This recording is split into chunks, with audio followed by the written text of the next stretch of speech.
Praise be to Allah, peace and blessings on the Prophet of Allah subhanahu wa ta'ala, his descendants and all of his companions. We seek refuge in Allah from Satan the rejected and accursed.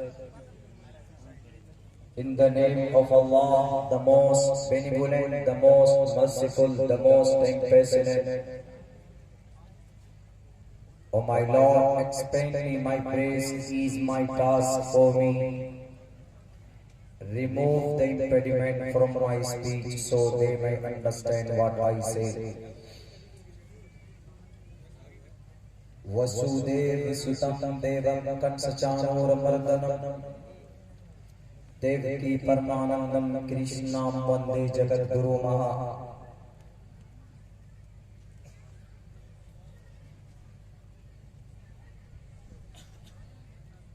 Yasham na vidya na gunam na Sheelam मनुष्य रूपेण मर्दास चरन्ति ब्रह्मकास्ति ब्रह्मसंति जय हनुमान ज्ञान गुण सागर जय कपीस तेहु लोक उजागर रामदूत अतुलित बलदामा अंजनी पुत्र पवन सुत नामा महावीर विक्रम बजरंगी कुमति निवार सुमति के संगी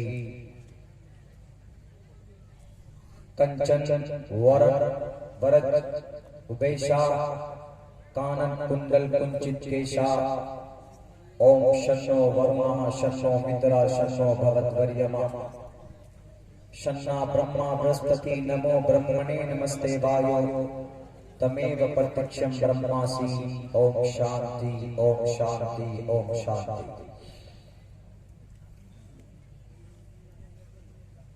जनाब सदर जलसा स्टेज पर तशरीफ फरमा, हजरत उलमा किराम, मेहमानान इज़ाम, दानिशवरान कौम व मिल्लत, हमारे हजूर मुसलमानों, नौजवान साथियों और इस मजमे में मुश्तरक हमारे सनातन धर्मी भाइयों और हमारी समाज के इज्जतदार माँ और बहनों, स्टेज पर बड़ी बड़ी हस्तियां मौजूद है। उलमाए किराम मुस्तनद और मौक़र हज़रात उलमाए किराम की एक बड़ी तादाद इस स्टेज पर इस जलसे में शरीक हैं। इन अकाबिरीन के बीच में मुझ जैसे तालिब इल्म का कुछ बोलना वो ऐसा है कि जैसे कोई सूरज के सामने चिराग जलाने की कोशिश कर रहा हो। अपनी ज़ुबान की इस्लाह की गर्ज से कुछ बात कहना चाहता हूं इन अकाबिरीन के बीच में। मेरी एक आदत है, कोई बात ढकी और छुपी हम नहीं करना चाहते और हम करते भी नहीं। जो बात हमारे कुरान और शरीयत और हमारे सनातन धर्मी भाइयों की किताब में है, तहकीक की बुनियाद पर, ज्ञान और जानकारी की बुनियाद पर रिसर्च और तहकीक करके उनके सामने पेश करने की कोशिश करते हैं। भले ही वो बात किसी को कड़वी लगे, वो अपनी जगह पर है, मगर हर बात कह देनी चाहिए। अल्लाह के नबी अलैहिस्सलाम का फरमान भी है कि हर बात जालिम बादशाह के सामने बोलना, कहना जुर्रत के साथ बड़ा जिहाद माना जाता है। कलिमतु हक़्क़िन इंद सुल्तान जाइर अफ़ज़ल जिहाद, रवाहु तिर्मिज़ी। और आज की तारीख में यकीनन हम अपने शरीयत की बातों को छुपा नहीं सकते। हमें कहना चाहिए, अगर जालिम बादशाह सामने हो, दुश्मनाने इंसानियत अगर सामने हो, तो उनको उनकी इस्लाह की बात होनी चाहिए। मानवता, ह्यूमैनिटी, इंसानियत क्या है, अमन और शांति क्या है, ये बात लोगों के सामने आनी चाहिए।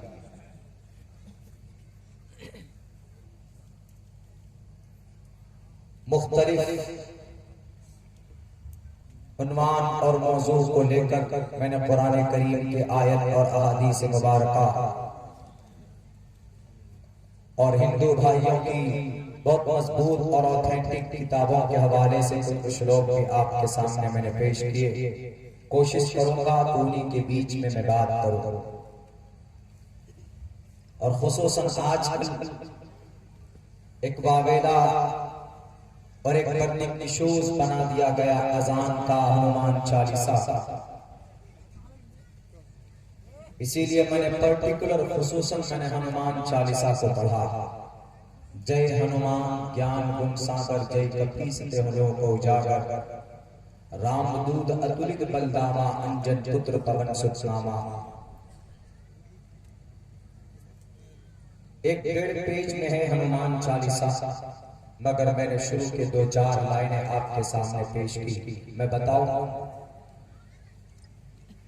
कि हनुमान चालीसा का अर्थ क्या है, और उसको कंपेयर करते हैं आज के हमारे भारत के हमारे कुछ हिंदू भाई अजान से, और अजान का क्या पैगाम है, और अजान के कलिमात क्या है, और अजान का मतलब क्या है।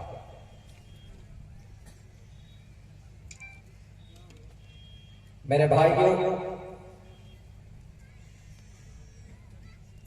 भारत के अंदर, एशिया महाद्वीप के अंदर अगयार के जहन में हमारे ताल्लुक से ये कॉन्सेप्ट बैठा हुआ है।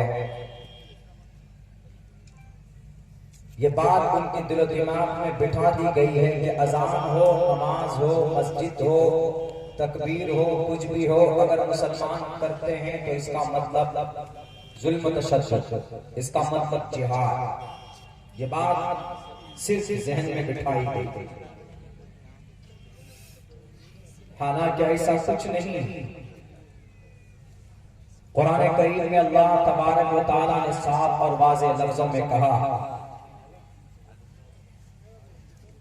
कि हमने इस जमीन पर हुवल्लज़ी खलक़ लकुम मा फिल अर्ज़ि जमीआ, कि जमीन पर अल्लाह तबारक व तआला ने जितनी भी चीजें हैं ये तुम्हारे लिए पैदा की, और जितने भी इंसान हैं वलक़द कर्रमना बनी आदम, और हमने आदम के बेटों को, आदम की औलाद को, इनकी जनरेशन को हमने इज्जत से नवाजा।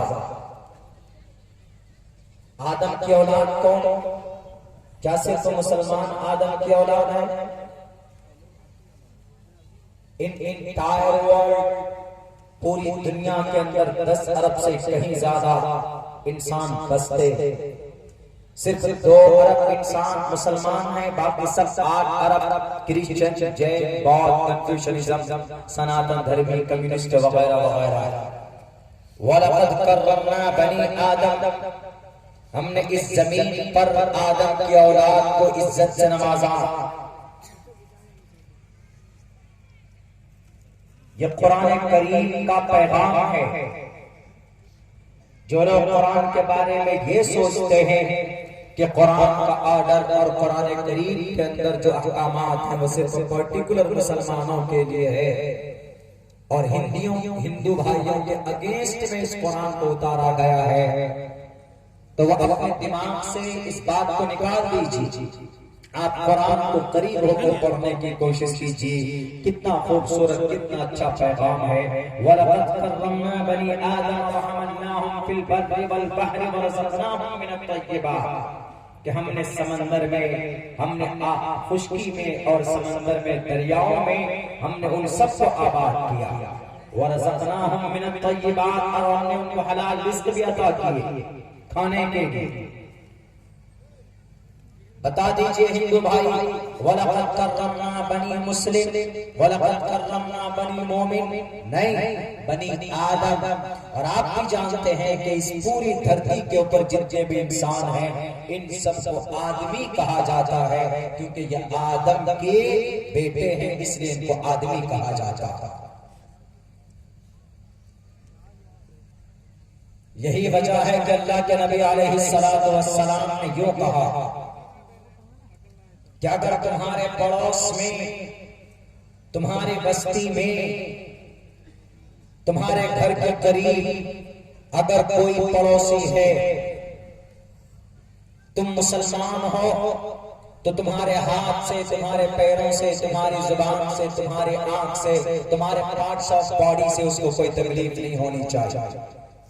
अगर तुम उसको कोई तकलीफ पहुंचाते हो इस माना करके ही इज अ डिसबिलीवर, वो गैर मुस्लिम है, हिंदू है, दलित है, इसलिए उसको परेशान करो, तो अल्लाह के नबी अलैहि सलाम फरमाते हैं ला यदखुलुल जन्नत मन ला यअमनु जारुहु बवाइक़हु,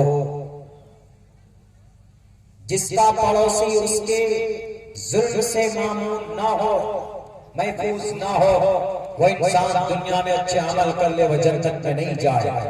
ला यदखुलुल जन्नत मन ला यअमनु जारुहु, जार मींस पड़ोसी। पड़ोसी में कोई भी हो सकता है, हिंदू भी हो सकता है, मुसलमान भी हो सकता है, क्रिश्चियन भी हो सकता है, जैन भी हो सकता है, बौद्ध कन्फ्यूशनिज्म भी हो सकता है। अगर वह 33 करोड़ देवी देवताओं को मानता है तो उसका अमल उसके साथ है,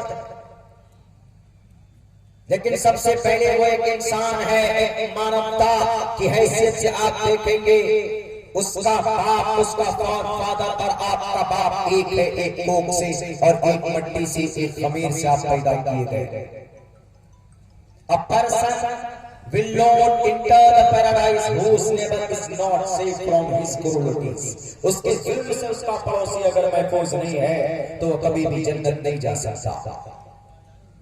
हमारे हिंदू भाइयों, अगर आपके जहन में आपके नकली खुदाओं ने अगर दिमाग में नफरत की सुइयां चुभो कर नफरत भरा है, तो आप उसको निकाल कर इस कुरान को, इन हदीस को पढ़ने की कोशिश कीजिए।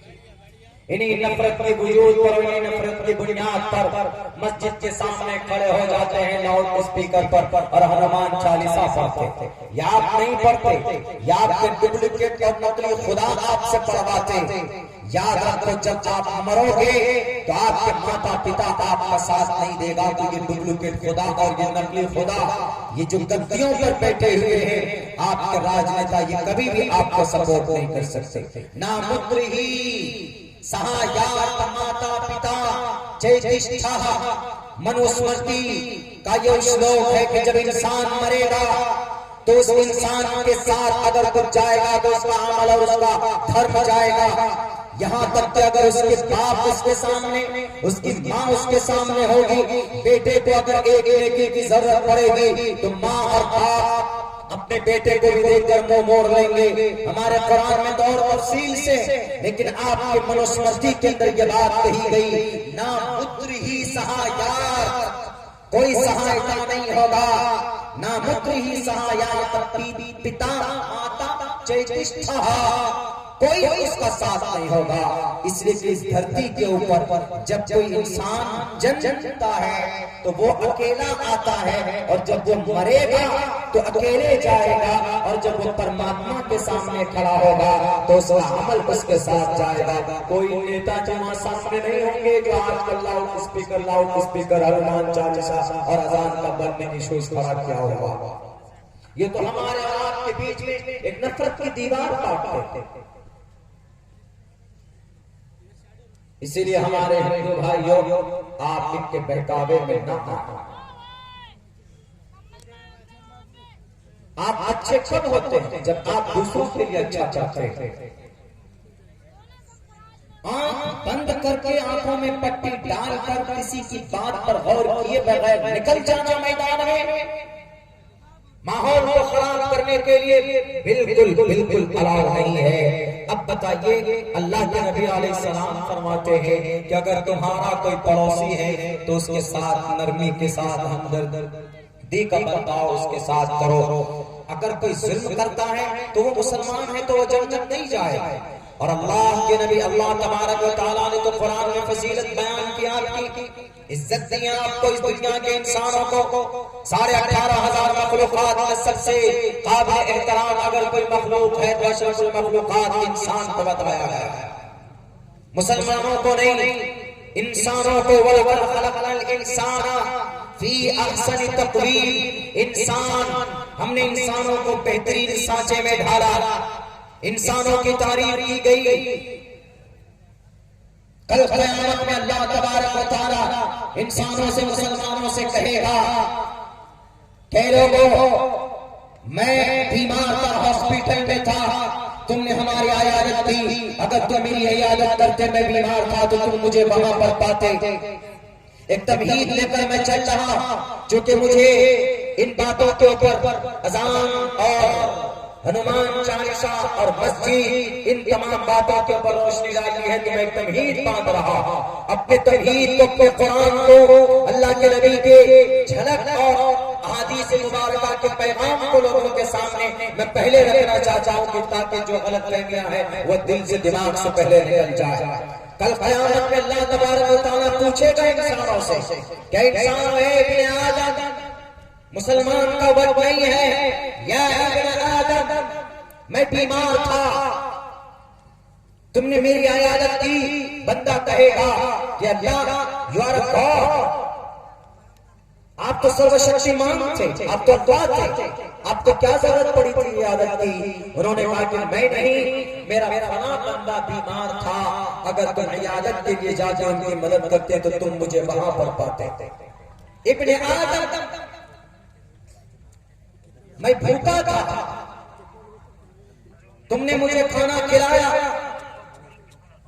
बंदा कहेगा कि अल्लाह, आप तो पूरी दुनिया को पालते थे, आपको भूख की खाने की क्या जरूरत पड़ी? उन्होंने कहा कि मैं नहीं, मेरा फलां बंदा भूखा था, अगर तुम उनको खाना खिलाते तो तुम मुझे वहां पर पाते। इससे पता चलता है कि दूसरों की मदद करने से खुदा मिलता है, ईश्वर मिलता है। राजनेताओं के तलबे चाटने से खुदा नहीं मिलता, होम मिनिस्टर सीएम की चापलूसी करने पर खुदा नहीं मिलता है, उनके इशारों पर जाकर नाचने से खुदा नहीं मिलता है। परमात्मा अगर आपको मिलेगा तो गरीबों की मदद करने से परमात्मा आपको हासिल होगा। अगर परमात्मा आपको मिलेगा, अगर आप इंसान हैं, इस जमीन के ऊपर आप अपना मकाम देखना चाहते हो तो ये मैं नहीं कहता हूँ, आप उठाइए मनुस्मृति का एक श्लोक है जिसके अंदर कहा गया है शाम न विद्या न विधेयते ये शाम न शीलम न गुणम न धर्मो न धर्मस्यते। इंसान के अंदर अगर ज्ञान ना हो, गुण ना हो, रहमो करम ना हो तो वह इंसान इस जमीन पर मनुष्य रूपे भुवि भारभूतः, इस जमीन के ऊपर इंसान की शक्ल में एक जानवर बनकर है। इसलिए कि उसे ज्ञान नहीं, उनके अंदर रहमो करम नहीं, गरीबों के ताल्लुक से कोई हमदर्दी अगर उसके अंदर नहीं है तो मरीज के लोग भी मरने के बाद भी वो इंसान जानवर के मानिंद रहे। जैसे जानवर किसी का मुनाफा नहीं कर सकता, किसी का फायदा नहीं कर सकता। एक मिसाल दी गई समझाने के लिए, मनुष्य रूपे भुवि भारभूता की जमीन पर एक बोझ है, अगर उसके अंदर रहमो करम रहे, उसके अंदर दूसरों के ताल्लुक से कोई हमदर्दी नहीं। ये मैं नहीं कह रहा हूं मेरे हिंदू भाइयों, ये जुबान अब्दुल्ला सालिम की है, लेकिन मनुस्मृति का श्लोक आपका है। महाजन चलवान वाले सातवें मनु का ये ऑर्डर है, ये उनका हुक्म, ये फरमान है। उनके अंदर देखिए आपको साफ लफ्जों में मिलेगा कि हमदर्दी क्या होती है, रहमो करम का मामला क्या होगा। लेकिन आज क्या बन गया है, जो गरीब है उसको दबा रहे हैं, जो कमजोर है उसकी मस्जिद, उनकी मसाजिद को, उनके मकातिब को, उनके मदारिस को पूरी कोशिश की जा रही है तोड़ने की, खत्म करने की, वजूद मिटाने की बात की जाती है। लेकिन एक बात याद रखना, बड़े बड़े तुर्रम आए वो चले गए इस दुनिया से, लेकिन हक परस्त पहले भी था, आज भी है, इंशाअल्लाह वी बिलीव इन दैट। ये to the day of judgement, कयामत की सुबह तक हक परस्त बातें रहेंगे, कोई नहीं मिटा सकता। वक्ती तौर पर दंदना लो जितना दंदनाना है आपको, तो अल्लाह तबारक व तआला कल कयामत में पूछेंगे कि मैं प्यासा था, मुझे तुमने पानी पिलाया। बंदा कहेगा कि अल्लाह आपको what is need to water, क्या जरूरत है आपको पानी की, आप तो खुदा थे, आप तो पूरी दुनिया को सैराब करते थे ना। उन्होंने कहा कि मेरा फला बंदा भी प्यासा था, अगर उसको पानी पिलाते तो मुझे वहां पाते। एक आदत हदीस है, मुसलमानों के लिए नहीं है, ये for all Mankind of the world, पूरी दुनिया के इंसानों के लिए। लेकिन आज अब देख लीजिए, ये पैगाम कुरान का, अहादीस का, मोहम्मद रसूलुल्लाह का। अब आते हैं इसके ऊपर एक बात बताई गई, शोषा छोड़ा गया कि मुसलमान जो अजान पढ़ते हैं, इस अजान में एक जुमला है, एक सेंटेंस है, अल्लाहु अकबर के बाद, अल्लाहु अकबर